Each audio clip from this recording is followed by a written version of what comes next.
Mga kababayan, ang pambansang awit ng Pilipinas.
Leading innovations, transforming lives. Batangas State University Vision, a premier national university that develops leaders in the global knowledge economy. University Mission, a university committed to producing leaders by providing a 21st century learning environment through innovation in education, multidisciplinary research, and community and industry partnerships in order to nurture the spirit of nationhood, propel the national economy, and engage the world for sustainable development. University core values: patriotism, service, integrity, resilience, excellence, and faith. College goals. The College of Arts and Sciences aims to provide leadership in quality instruction, research, extension service, and professional training in the arts and sciences. It also aims to produce scientifically trained, economically stable, and environmentally conscious citizens. Moreover, it is also anchored on the philosophy of providing students with humanistic education, geared to enhance their commitment to personal growth and social transformation, thus making them professionals possessing love and faith in the Almighty God, their country, and fellow men. Bachelor of Arts in Communication Program Educational Objectives. This program aims to equip students with the knowledge and skills in the theory and practice of communication, applicable in various professions and contexts with focus on media professions. Batangas State University.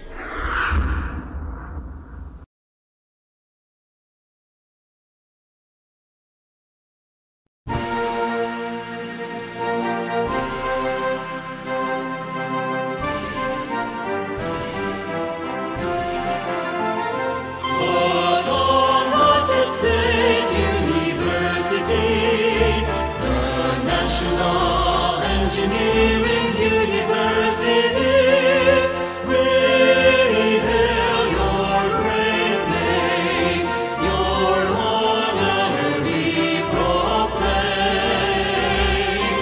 Bearer of laurels, molder of leaders, tower of wisdom, paragon of service, leader of innovation, achiever of vision, transforming lives, building the nation, land, near or far. We conquer with dignity and pride. Through excellence and virtue, we're bound to amplify Batangas State University, the National Engineering University. Your great name shall stand till eternity.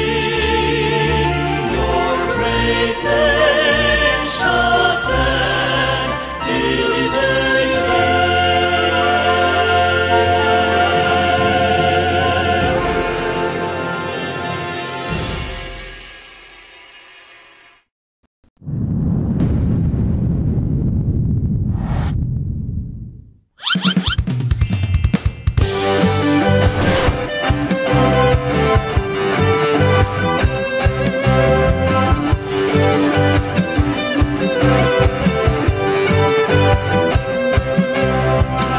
Halika na, ika'y sumama.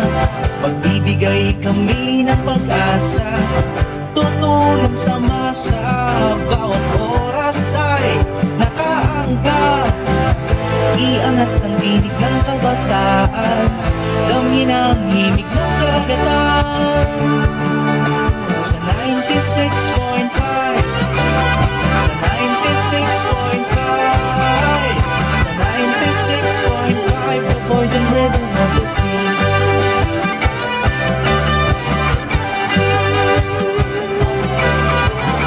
Boses ng Bat State U, arason na Subo ay naririto. Napapanahon, makabago at totoo ang hatid na serbisyo para sa inyo.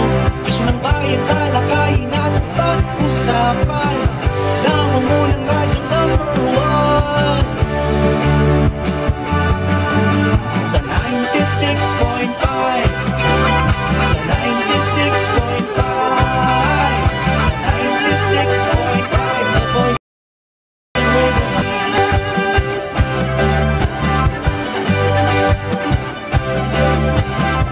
Iangat ang tinig ng kabataan, damhin ang himig ng karagatan. 96.5, the boys and rhythm. Sa 96.5, the boys and rhythm. Sa 96.5, the boys and rhythm. Sa 96.5, the boys and rhythm. Sa 96.5, the boys and rhythm. Sa 96.5, the boys and rhythm. Sa 96.5, the boys and rhythm. Sa 96.5, the boys and rhythm. Sa 96.5, the boys and rhythm. Sa 96.5, the boys and rhythm. Sa 96.5, the boys and rhythm.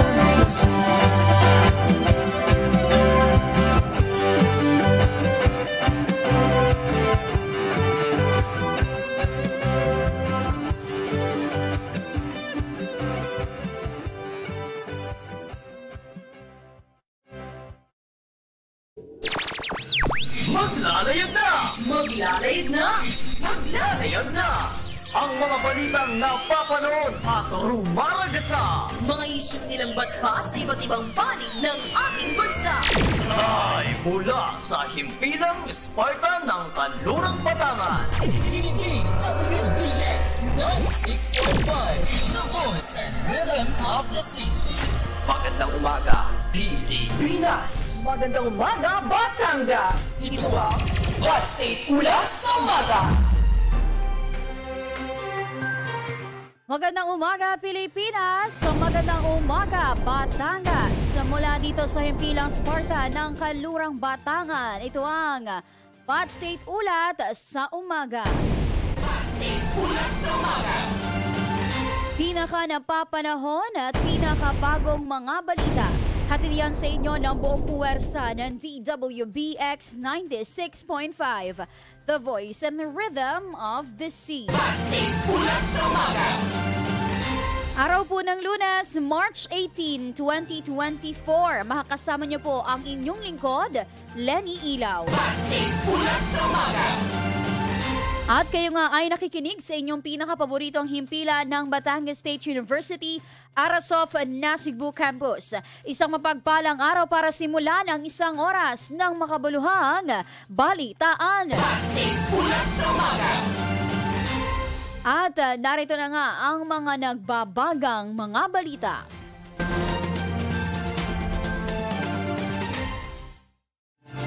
Para sa mga nagbabagang balita.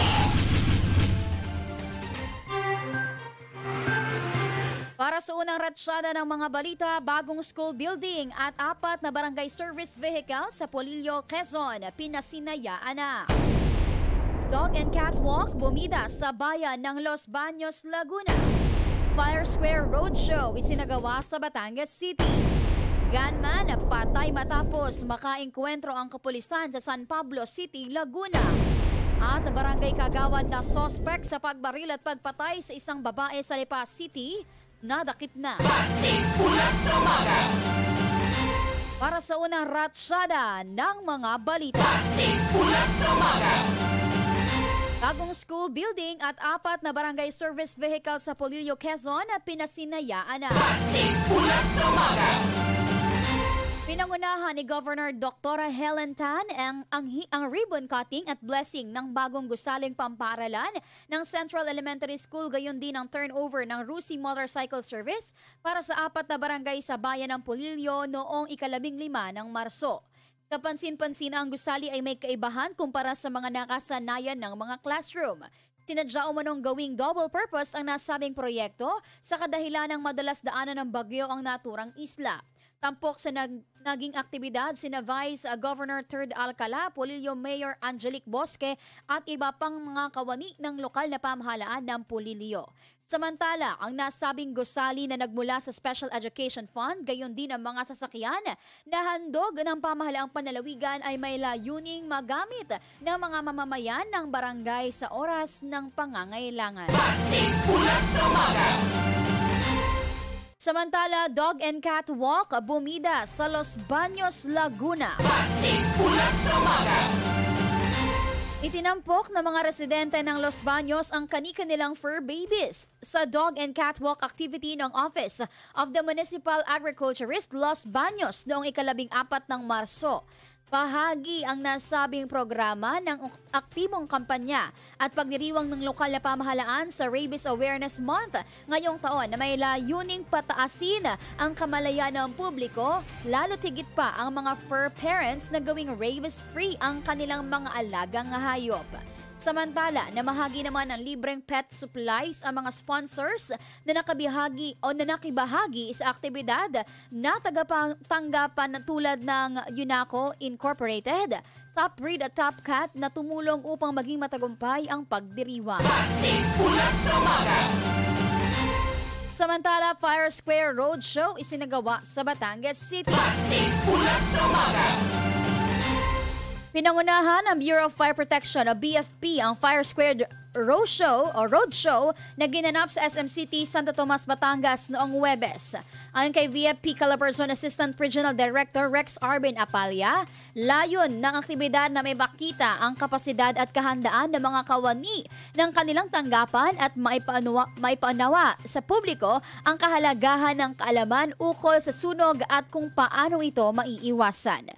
Nanawagan naman si Fire Superintendent Dennis Molo, Batangas Provincial Fire Marshal, na unahin muna ng publiko ang pagtawag sa kanila bago mag-post sa social media kapag may sunog na nagaganap. Dumalo din ang 6 na paaralan sa lungsod ng Santo Tomas kung saan ipinakita sa mga kabataan ang iba't ibang kausuotan o uniforme ng mga bumbero, mga kagamitan sa paggasagawa ng rescue operations, paggamit ng fire extinguisher, mga kagamitan kapag nag-iimbestiga, medical safe responder at electrical safety tips. Yan at iba pang mga balita makalipas ang isang paalala.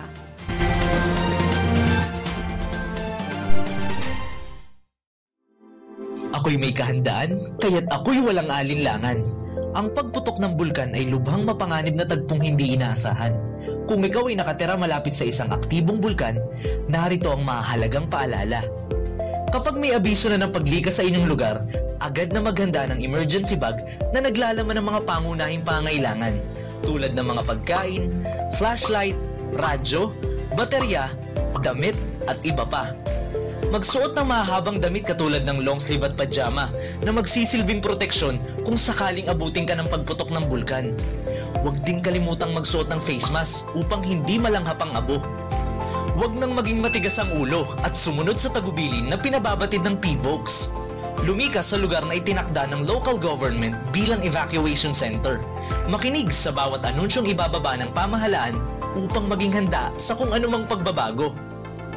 Tumutok sa DWRS 96.5 upang malaman ang mga pinakabagong balita at impormasyon ukol dito. Tandaan, ang kahandaan ang magliligtas sa iyo sa kapahamakan. Isang paalala mula sa DWPX 96.5, The Voice and Rhythm of the Sea. At kayo nga ay nakatutok pa rin dito lamang yan sa DWBX 96.5, The Voice and Rhythm of the Sea. Backstage Ulat sa Umaga.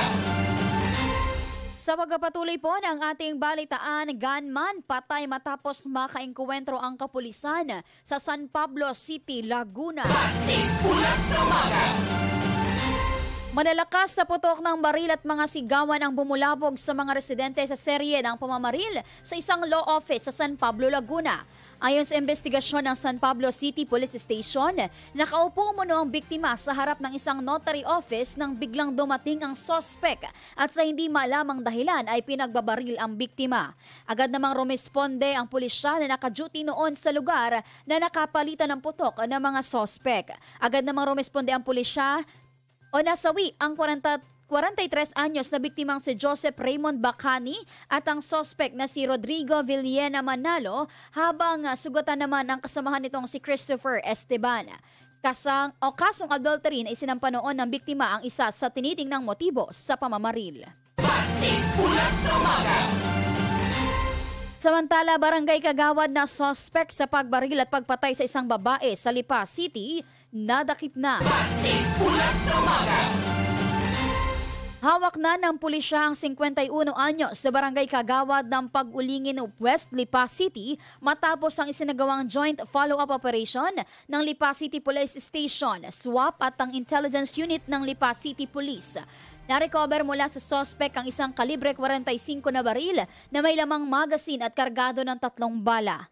Ayon kay Police Captain Ricardo Cuevas, idinahilan umano ng sospek na nagdilim umano ang paningin nito dahil sa patong-patong na reklamo sa kanya ng biktima. Bukod sa kasong murder, nahaharap rin ang sospek sa paglabag sa Republic Act 10591 o Comprehensive Firearms and Ammunition Act. Backstage Ulat sa Umaga. At yan ang unang pasada ng mga balita. Backstage Ulat sa Umaga. Sa aming pagbabalik, hatid naman namin sa inyo ang ikalawang bugso ng mga balita. Kaya naman manatiling nakatutok, dito lamang yan sa DWBX 96.5, The Voice and Rhythm of the Sea. Ako'y may kahandaan, kaya't ako'y walang alinlangan. Ang pagbuhos ng malakas na ulan dulot ng bagyo ay isa sa mga sakunang palagiang tumatama sa Pilipinas. Narito ang mga public storm signals at pinsala nito. Signal number 1. Ang hangin ay umaabot ng 30 to 60 kilometers per hour. Inaasahan na pabugso-bugsong ulan sa loob ng 36 na oras. Signal number 2. Ang hangin ay aabot ng 60 to 100 kilometers per hour. Lubhang mapanganib sa maliliit na sasakyang pandagat na pumalaot. Signal number 3. Ang bugso ng hangin ay aabot ng 100 to 185 kilometers per hour. Suspendido ang mga klase sa lahat ng antas at inaasahan ng ibayong pag-iingat sa mga nakatira sa dalampasigan. Signal number 4. Aabot ng 185 kilometers o higit pa. lubhang mapaminsala sa komunidad na maaaring sumira ng infrastruktura at mga pananim. At Super Typhoon, kung saan umaabot ng 220 kilometers per hour o mahigit pa. Ito ay maaaring magbunsod ng malakas na hangin at malakihang pagbaha sa komunidad. Tandaan, ang kahandaan ang magliligtas sa iyo sa kapahamakan. Isang paalala mula sa DWBX 96.5, The Voice and Rhythm of the Sea. Oras natin, 21 minuto makalipas ang alas 8 ng umaga. Ulat sa umaga. Sa pagkapatuloy po ng ating balitaan, tulong pinansyal para sa mga Bacooreno, pinangunahan ni Senator Amy Marcos. Para sa balitang Good Vibes, teachers sa Antipolo City hinangaan ng mga netizens dahil sa galing sa paggawa ng crochet shoes. At para sa balitang sports, Creamline tinalo ng Cherry Tigo sa 2024 All-Filipino Conference. Ulat sa umaga. Sa pagpapatuloy ho ng ating balitaan, tulong pinansyal para sa mga Bacooreno, pinangunahan ni Senator Amy Marcos. Ulat sa umaga. Isa sa inabangan ng mga Bacooreno noong March 15 ang pagdating ni Senator Amy Marcos na siyang naglaan ng pondo para mabigyan ng pinansyal na tulong ang nasa 1,000 Bacooreno na galing sa iba't ibang barangay sa lungsod ng Bacoor. Hindi lang pinansyal na tulong ang naganap dahil may seminar at tips din na nilaan ang BDRRMO, BFP, CSWD para makatulong sa kaligtasan ng bawat Bacooreno. Nagpasalamat naman si Senator Amy Marcos dahil sa napakainit na pagtanggap ng mga Bacooreno sa muli niyang pagpunta sa lungsod ng Bacoor. Kasama naman ni Mayor Strike B. Revilla si Senator Amy Marcos na namahagi ng Nutriban sa mga kabataang dumalo sa Strike Gymnasium. Sa mensahe naman ni Mayor Revilla, binigyang diin nito ang mga ordinansa na mahigpit na ipinatutupad sa kaayusan at kaligtasan ng mga residente. Dumalo naman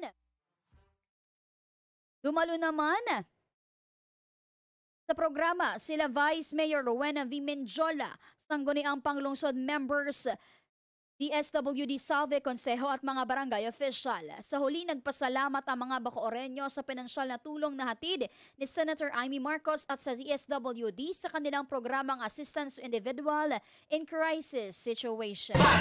Ulat sa umaga.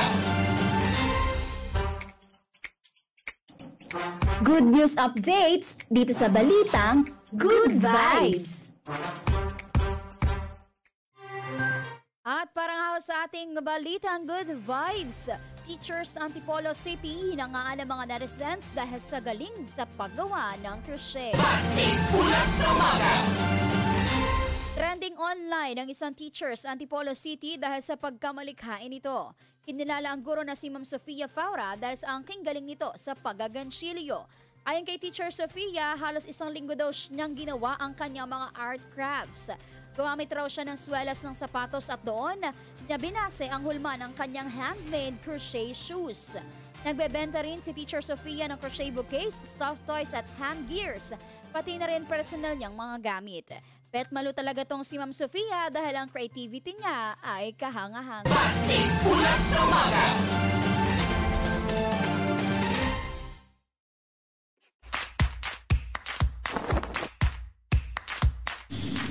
Sports Balita.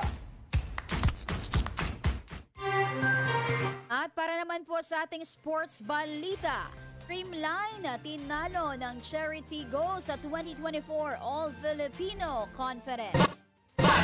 Ulat sa umaga.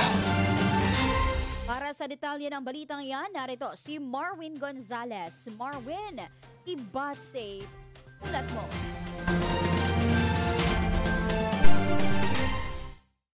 Tinalo ng Cherry Tigo crossover sa straight sets ang Creamline Cool Smashers ngayong 2024 All-Filipino Conference, kaya't hindi na sila magiging undefeated tulad ng nangyari noong nakaraang taon. Naaalala rin ang pagkapanalo ng Creamline bilang kampyon sa 2023 All-Filipino Conference. Sa score na 25-18, 26-24 at 25-23, umuwi ng may galak ang Cherry Tigo Crossovers matapos talunin ng Creamline Cool Smashers sa elimination round sa Santa Rosa Sports Complex noong Sabado, March 16. Kinilala bilang players of the game si Jennifer Nerva, ang libero ng Cherry Tigo, dahil sa kanyang 20 digs at 10 receptions.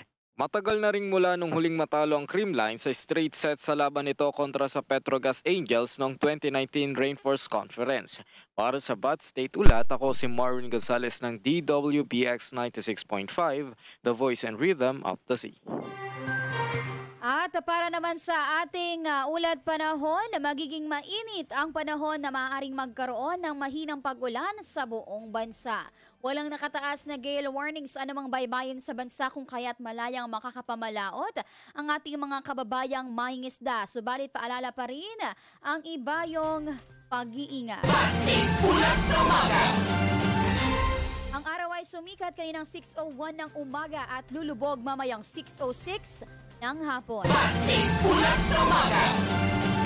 Para naman sa ating latest foreign exchange rate update para sa palitan ng piso kontra US dollars, 55.40, Canadian dollar 40.95, Singaporean dollar 41.46, Saudi Riyal 14.77, Euro 60.31, Chinese Yuan 7.70, at Japanese Yen 37 centavos.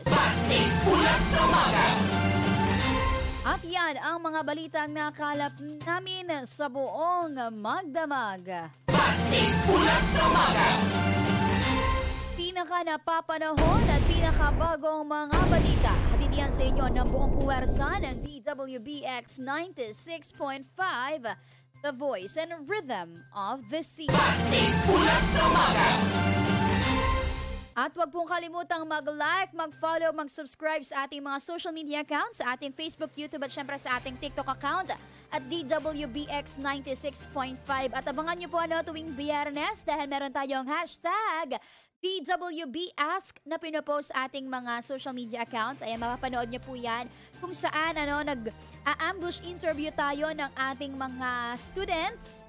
At tatanungin natin sila ng mga bagay-bagay tungkol sa kanilang mga sarili, sa kanilang mga hinahangaan. At abangan nyo nga po ang aming episode this Friday kung saan, syempre dahil midterm week na, diba? Ang ating pag-uusapan ang ating itatanong sa ating mga estudyante has something to do with midterm.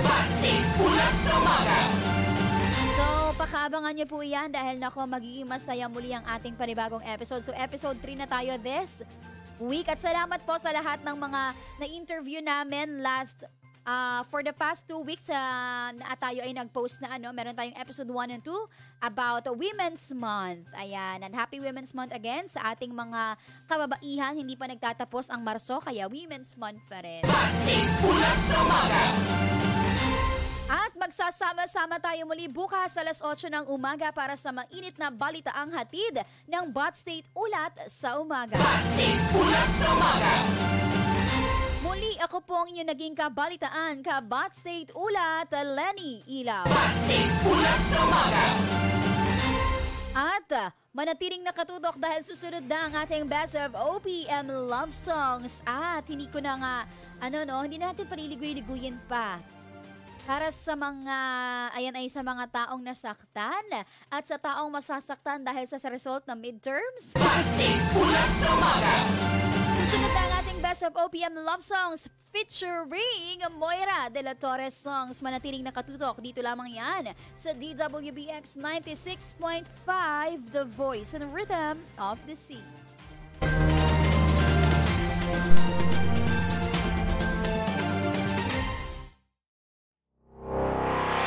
Pursuant to the germane and existing provisions of the Republic Act 7722, the Commission on Higher Education mandated all higher education institutions to implement their fourfold functions, namely instruction, research, extension, and production.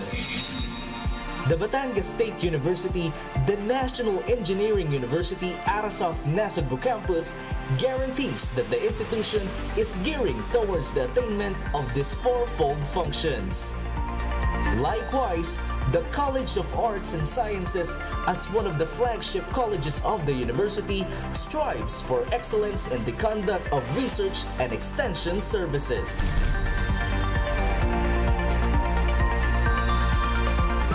Research. The College of Arts and Sciences continuously conducts researches relevant to the research thrust of the university, focusing on the fields of communication arts, criminology, fisheries and aquatic sciences, food technology, psychology, humanities and social sciences. Such researches generate high-impact research outputs for the utilization of the educational, communal, and industrial sectors. The college also boasts the roster of its faculty researchers who constantly conduct, present, and publish researches and who were recognized for their studies in various peer-reviewed journals, conferences, and symposia both in local and in international level.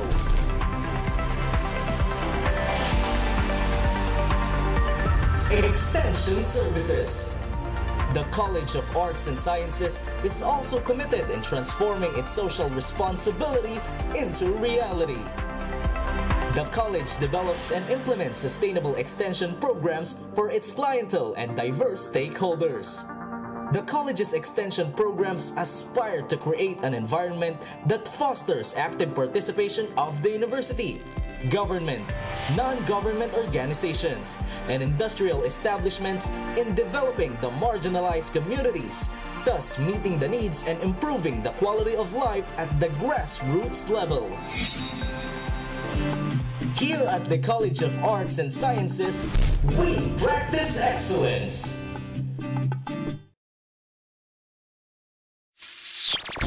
Heto na! Aarangkada na!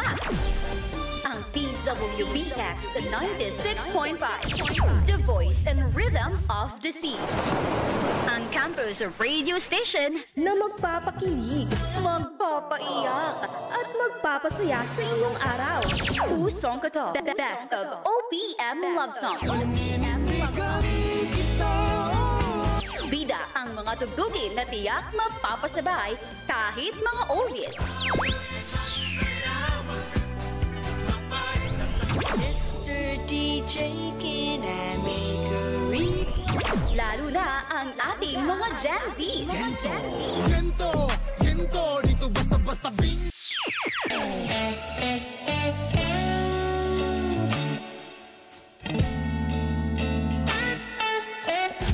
DWBX 96.5, the official radio station of Batangas State University, Arasov, Cebu.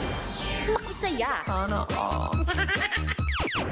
At makikanta mula Lunes hanggang Biyernes sa Pusong ko to, best of OPM love songs. Kasama ang pinakamagandang DJ sa balat ng radyo, DJ Bibi. Pusong ko to, best of OPM love songs.